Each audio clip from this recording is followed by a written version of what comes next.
So, Mr. Parker, I understand you've been experiencing some distressing and reoccurring nightmares. Yes. And how long has this been happening? About 3 days. Can you describe them to me?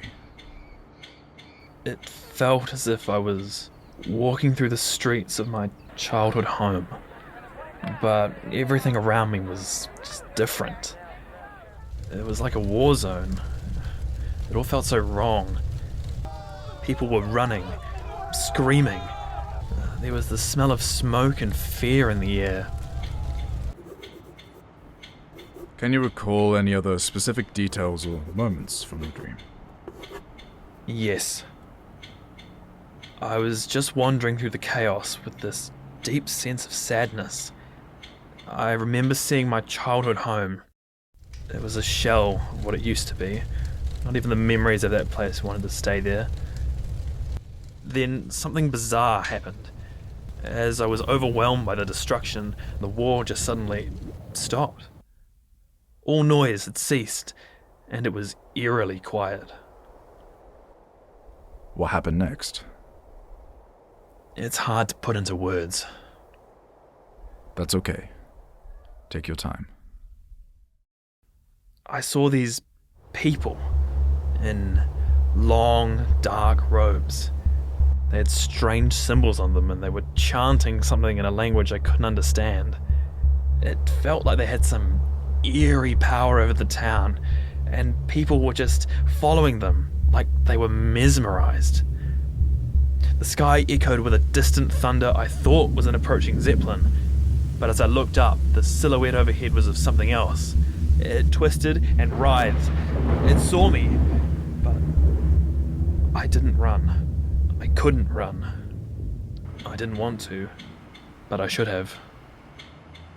It's okay, Mr. Parker. That's more than enough. Dreams can often be symbolic, reflecting our innermost thoughts and emotions. I'm going to write you a prescription for some sleep medication. I'd like you to take it tonight and see if your rest improves. If these dreams persist, return to me and we can try and figure out a long-term solution, if necessary. It's always the same.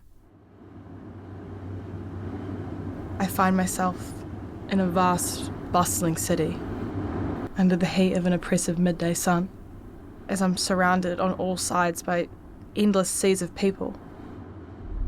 There were countless distinct faces, each a microcosm of their own existence, intertwining, melding and blending into one another. The sheer enormity of it all engulfed me, and I felt desperate to find a way out. Now, are you by chance claustrophobic? No, I don't think so, Doctor. All right then. Please, carry on. I managed to crawl into a nearby alley. The narrow, foreboding atmosphere felt morbidly comforting. It was then that I realized that I wasn't alone. Some indescribable, shapeless thing lurched from the shadows, pulling and shifting itself toward me. Myriads of eyes stared at me with this indiscernible hunger. The alleyways seemed to stretch endlessly. Every twisted turn led to more uncertainty, only to be met with dead ends and more amorphous entities. The shadows whispered, their voices an incoherent cacophony of noise. Just as I felt I could go no further, a group of people emerged from the darkness, their faces obscured by something awful.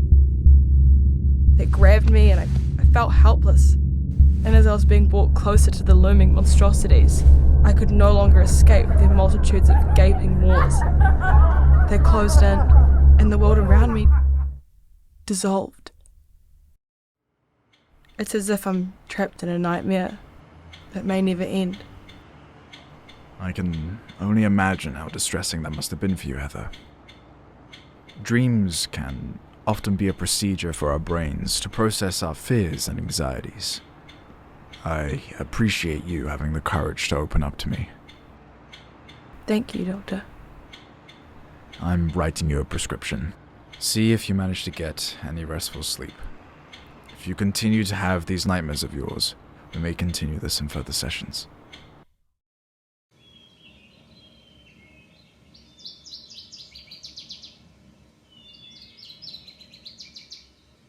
How long has he been like this? No longer than a month. He's always been a bit sickly, though he has worsened as of late. He's run here.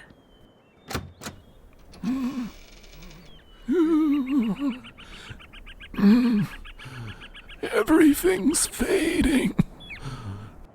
Mary, please get him some water. Make sure he stays hydrated. All right.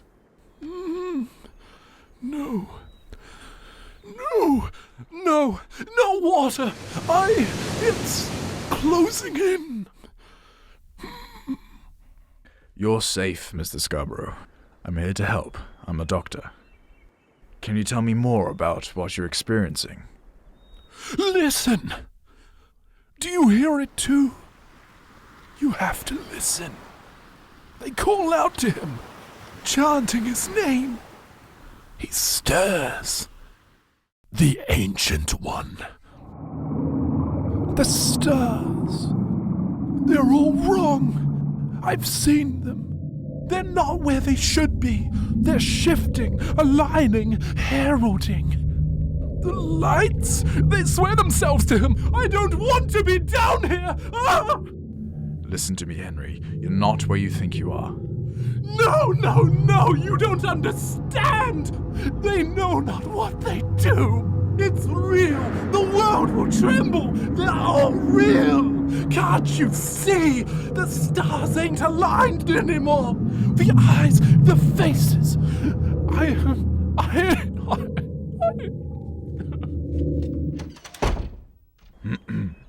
I'm sorry you had to witness him in this state. I'm afraid there's not much left I can do for him. I believe the best course of action is to take him to a psychiatric facility. He is clearly very ill, but you need not worry. I don't know what to say. It'll be all right, Miss Scarborough. My colleagues will take good care of him. If you need any additional help, you know where to find me.